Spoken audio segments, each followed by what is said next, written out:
Welcome to bio G K academy. ಇದನ್ನ ನಾವು salts ಬಗ್ಗೆ ಡಿಸ್ಕಸ್ ಮಾಡೋಣ. ಉಪ್ಪು ಅಂತ ಕರಿತೀವಿ ನಾವು. ಉಪ್ಪು ಅಂದ್ರೆ ನಾರ್ಮಲ್ ನಾವು NaOH NaCl ಇದ್ರ ಬಗ್ಗೆ ಮಾತಾಡ್ತಾ ಇರ್ತೀವಿ. ಸೊ ಡೀಪ್ ಆಗಿ ಇವತ್ತು ಸ್ಟಡಿ ಮಾಡೋಣ. ಯಾಕಂತಂದ್ರೆ ನೋಡಿ, ಬೇಕಿಂಗ್ ಸೋಡಾ ಅಂದ್ರೇನು, ವಾಷಿಂಗ್ ಸೋಡಾ ಅಂದ್ರೇನು, ಬ್ಲೀಚಿಂಗ್ ಪೌಡರ್ ಅಂದ್ರೇನು, ಪ್ಲಾಸ್ಟರ್ ಆಫ್ ಪ್ಯಾರಿಸ್ ಅಂದ್ರೇನು, ಜಿಪ್ಸಮ್ ಅಂದ್ರೇನು, ಇವೆಲ್ಲ ಡಿಸ್ಕಸ್ ಮಾಡ್ತಾ ಹೋಗೋಣ. ಇಂಪಾರ್ಟೆಂಟ್ ಪಾಯಿಂಟ್ಸ್ ಇದು. ಸೊ ಇದು ಕೆಮಿಸ್ಟ್ರಿಯಲ್ಲಿ ಬರುತ್ತೆ. ಪ್ರತಿ ಒಂದು ಎಕ್ಸಾಮ್ಸ್ ಅಲ್ಲಿ ಇದ್ರ ಮೇಲೆ ಕೇಳ್ತಾ ಹೋಗ್ತಿದ್ದಾನೆ ಕ್ವಶನ್. ಸೊ ದಯವಿಟ್ಟು ಎಚ್ಚರಿಕೆಯಿಂದ ಕೇಳಿ, ಅದ್ರ ಜೊತೆಗೆ ನೋಟ್ಸ್ ಮಾಡ್ಕೊಳ್ಳಿ. ಇಂಪಾರ್ಟೆಂಟ್ ಪಾಯಿಂಟ್ ಇನ್ನು ಹೆಚ್ಚಿನದಾಗಿ ನಾವು ಈ ಸ್ಲೈಡ್ ಅಲ್ಲೇ ಮೆನ್ಷನ್ ಮಾಡಿದ್ವಿ. ಇದ್ರ ನೀವು ರಿವೈಸ್ ಮಾಡಿದ್ರೆ ಸಾಕು, ತುಂಬಾ ಹೆಲ್ಪ್ ಆಗುತ್ತೆ ನಿಮ್ಗೆ. ಸೊ ಸ್ಟಾರ್ಟ್ ಮಾಡೋಣ. ಸಾಲ್ಟ್ ಅಂದ್ರೆ ನೋಡಿ, ಆಸಿಡ್ ನ ನಾವೇನಾದ್ರೂ ಬೇಸ್ ಜೊತೆಗೆ ರಿಯಾಕ್ಷನ್ ಮಾಡ್ಬಿಟ್ರೆ ಅವಾಗ ಸಾಲ್ಟ್ ಬಂದ್ಬಿಡುತ್ತೆ. ಆಸಿಡ್ ಅಂದ್ರೆ ಆಮ್ಲಗಳು ಮತ್ತೆ ಪ್ರತ್ಯಾಮ್ಲಗಳು ಸೇರ್ಕೊಂಡ್ಬಿಟ್ರೆ ನಮ್ಗೆ ಸಾಲ್ಟ್ ಬಂದ್ಬಿಡುತ್ತೆ. ಅದ್ರನ್ನ ಕ್ಷಾರ ಅಂತ ಕರಿತೀವಿ ಕನ್ನಡದಲ್ಲಿ. ನೋಡಿ, ಫಾರ್ ಎಕ್ಸಾಂಪಲ್ ಆಸಿಡ್ HCl ಅಂತ ತಗೊಳ್ಳೋಣ, ಬೇಸು NaOH ಅಂತ ತಗೋಣ.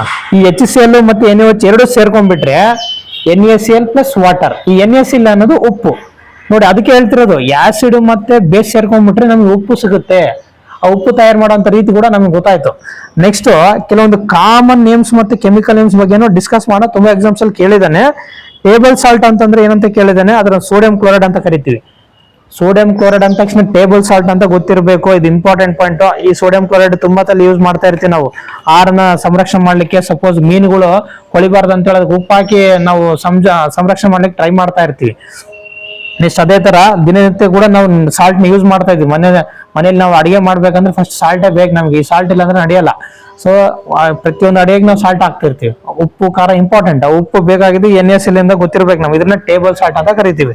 Next NaHCO3 sodium bicarbonate. ಇದ್ರ ನಾವು ಬೇಕಿಂಗ್ ಸೋಡಾ ಅಂತ ಕರಿತೀವಿ. ನಾವು ಏನಂತ ಕರಿತೀವಿ? ನಾವು ಬೇಕಿಂಗ್ ಸೋಡಾ. ನೋಡಿ, ಇದು ಇಂಪಾರ್ಟೆಂಟ್. ಇವತ್ತು ನಾವು ಕನ್ನಡದಲ್ಲಿ ನಾವು ಆಡು ಭಾಷೆಯಲ್ಲಿ ಕರಿಬೇಕಾದ್ರೆ ಈ ಒಂದು ನೋಡಿ, ಇದು ಸೋಡಾ ಪುಡಿ ಅನ್ನೋದು ನಮ್ಗೆ ಓಡ್ ಗೊತ್ತಿರ್ಬೇಕು. ಇದು ಸ್ವಲ್ಪ ಆಡು ಭಾಷೆಯಲ್ಲಿ ಹೇಳ್ತಾರೆ ಸೋಡಾ ಪುಡಿ ಅಂತ ಹೇಳಿ. ನೋಡಿ, ಈ ಸೋಡಾ ಪುಡಿ ನಾವು ಏನಕ್ಕೆ ಯೂಸ್ ಮಾಡ್ತೀವಿ? ರಾತ್ರಿ ಎಲ್ಲ ನೆನಿಟ್ಟು ಅಕ್ಕಿ ಹಿಟ್ಟಲ್ಲಿ ನಾವು ಸೋಡಾ ಪುಡಿ ಹಾಕ್ಬಿಟ್ರೆ ಬೆಳಿಗ್ಗೆಲ್ಲ ಸ್ವಲ್ಪ ಸ್ಟಫ್ ತರ ಆಗಿ ಇಡ್ಲಿ ಮಾಡ್ಬೋದು, ದೋಸೆ ಮಾಡ್ಬೋದು, ಬೇರೆ ಬೇರೆ ಬೇಕರಿ ಪ್ರಾಡಕ್ಟ್ಸ್ ಕೂಡ ತಯಾರು ಮಾಡ್ಬೋದು, ಎಲ್ಲ ಆಗ್ತಾ ಇರ್ತೀವಿ. ಸೊ ಸೋಡಾ ಪುಡಿ ಅಂದ ತಕ್ಷಣ ನಮ್ಗೆ ಗೊತ್ತಿರ್ಬೇಕು. ಅದು ನಾವೇನಂತ ಕರಿತೀವಿ? ನಾವು ಸೋಡಿಯಂ ಬೈಕಾರ್ಬನೇಟ್. ಅದು ಕೆಮಿಕಲ್ ನೇಮ್. ಅದಕ್ಕೆ ಒಂದಿರುವಂತ ಕಾಮನ್ ನೇಮ್ ಬಂದ್ಬಿಟ್ಟು ಬೇಕಿಂಗ್ ಸೋಡಾ ಅಂತ ಕ್ಲಾರಿಟಿ ಇರಬೇಕು. ಈ ಬೇಕಿಂಗ್ ಸೋಡಾನ ಬ್ರೆಡ್, ದೋಸೆ ಇವೆಲ್ಲ ತಯಾರು ಮಾಡ್ಲಿಕ್ಕೆ ಯೂಸ್ ಮಾಡ್ತಾ ಇದೀವಿ. ಕ್ಲಾರಿಟಿ ಇರಲಿ.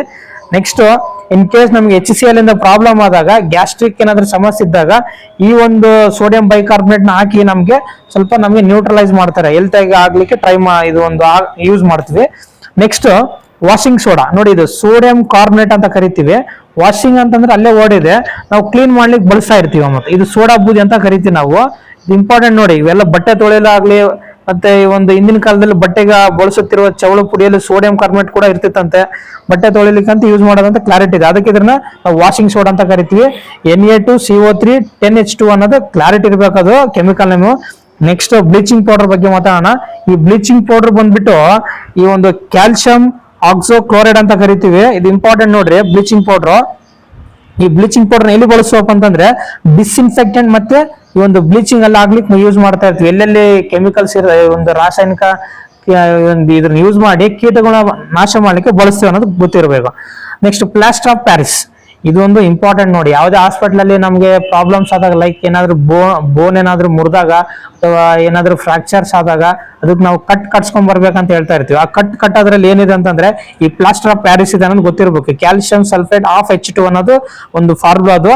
ನೆಕ್ಸ್ಟ್ ಅದನ್ನ ನಾವು ಏನು ಆರ್ಥೋಪೆಡಿಕ್ ಡಾಕ್ಟರ್ಸ್ ಬಳಸ್ತಾರೆ. ನೆಕ್ಸ್ಟ್ ಸ್ಟ್ಯಾಚ್ಯೂಸ್ ಯಾವ್ದನ್ನ, ಸಪೋಸ್ ಫಾರ್ ಎಕ್ಸಾಂಪಲ್ ನಾವು ಗಣಪತಿ ವಿಗ್ರಹ ತಯಾರು ಮಾಡ್ತಿರೋದೇ ಈ ಒಂದು ಪ್ಲಾಸ್ಟರ್ ಆಫ್ ಪ್ಯಾರಿಸ್ ಇಂದ. ಮನೇಲಿ ಕೂಡ POP ಬಳಸ್ತಾ ಇರ್ತೀವಿ. ನೋಡಿ, ಇದಿಷ್ಟೆಲ್ಲ ಕ್ಲಾರಿಟಿ ಇರ್ಬೇಕು POP ಅಂತಂದ್ರೆ. ನೆಕ್ಸ್ಟ್ ಜಿಪ್ಸಮ್ ಅಂತಂದ್ರೆ ನೆನಪಾಗಿರ್ಬೇಕಾದ್ರೆ ಸಿಮೆಂಟ್ ಇಷ್ಟು ಸ್ಟ್ರಾಂಗ್ ಆಗಿರ್ಲಿಕ್ಕೆ ತುಂಬಾ ವರ್ಷಗಳು, ಒಂದು ಮನೆ ಕಟ್ತಿದಾರೆ ಅಂದ್ರೆ ಸುಮಾರು 80 ರಿಂದ 90 ವರ್ಷ ಅಥವಾ 100 ವರ್ಷ ಮಟ್ಟ ಗ್ಯಾರಂಟಿ ಕೊಡ್ತಾರೆ. ಅದಕ್ಕೆ ಮೇನ್ ಕಾರಣನೇ ಸಿಮೆಂಟ್. ಆ ಸಿಮೆಂಟ್ ನಾಗ ಇಂಪಾರ್ಟೆಂಟ್ ಪಾರ್ಟ್ ಈ ಜಿಪ್ಸಮ್. ಈ ಜಿಪ್ಸಮ್ ಏನ್ ಒಂದು ಫಾರ್ಮ್ ಅಂತ ಕೇಳಿದ್ರೆ ಕ್ಯಾಲ್ಸಿಯಂ ಸಲ್ಫೈಡ್ ಆಫ್ 2H2 ಅಂತ ಕರಿತೀವಿ. ಇದು ಸಿಮೆಂಟ್ ಇಂಡಸ್ಟ್ರಿಯಲ್ಲಿ ಬಳಸ್ತೀವಿ. Next potassium. ನೋಡಿ, ಇದು K2SO4 Al2SO4 24H2 ಅಂತ ಇದೆ. ವಾಟರ್ ಪ್ಯೂರಿಫೈ ಮಾಡ್ಲಿಕ್ಕೆ ಬಳಸ್ತೀವಿ ನಾವು ಪೊಟ್ಯಾಶಿಯಂ ನ. ವಾಟರ್ ಪ್ಯೂರಿಫೈ ಮಾಡ್ಲಿಕ್ಕೆ ಬಳಸ್ತೀವಿ. ಕ್ರಿಮಿ ಕೀಟಗಳನ್ನ ನಾಶ ಮಾಡ್ಲಿಕ್ಕೆ ಬ್ಲೀಚಿಂಗ್ ಪೌಡರ್ ಹಾಕ್ತಾ ಇರ್ತೀವಿ. ಇದು ಕ್ಲಾರಿಟಿ ಇರಬೇಕು.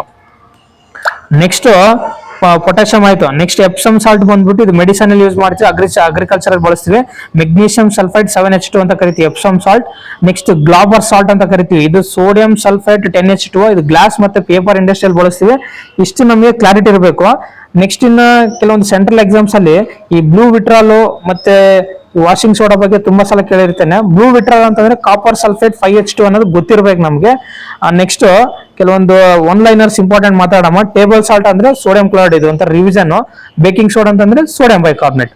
ವಾಷಿಂಗ್ ಸೋಡಾ ಅಂತಂದ್ರೆ ಸೋಡಿಯಂ ಕಾರ್ಬೋನೇಟ್. ಬ್ಲೀಚಿಂಗ್ ಪೌಡರ್ ಅಂತಂದ್ರೆ ಕ್ಯಾಲ್ಸಿಯಂ ಹೈಪೋಕ್ಲೋರೈಡ್ ಅಂತ ಗೊತ್ತಿರಬೇಕು.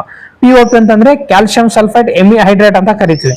ಈ ತರ ಬ್ಲೂ ವಿಟ್ರಾಲ್ ಅಂತಂದ್ರೆ ಕಾಪರ್ ಸಲ್ಫೇಟು, ಒಂದು ಗ್ರೀನ್ ವಿಟ್ರಲ್ ಅಂತಂದ್ರೆ ಫೆರಸ್ ಸಲ್ಫೈಟ್, ವೈಟ್ ವಿಟ್ರಲ್ ಅಂತಂದ್ರೆ ಜಿಂಕ್ ಸಲ್ಫೈಟ್, ಇವೆಲ್ಲ ಗೊತ್ತಿರಬೇಕು. ನೆಕ್ಸ್ಟ್ ಇಂಪಾರ್ಟೆಂಟ್ ಫಾರ್ ಎಕ್ಸಾಮ್ಸ್ ಅಂತ MCQ ಕೂಡ ಕೊಟ್ಟಿದೀವಿ, ಅದನ್ನು ಸ್ವಲ್ಪ ನೀವು ರಿವಿಷನ್ ಮಾಡ್ತಾ ಹೋಗಿ. ಇಷ್ಟು ನಮಗೆ ಬೇಸ್ ಬಗ್ಗೆ ಕಂಪ್ಲೀಟ್ ಆಗಿ ಐಡಿಯಾ ಇರಬೇಕು.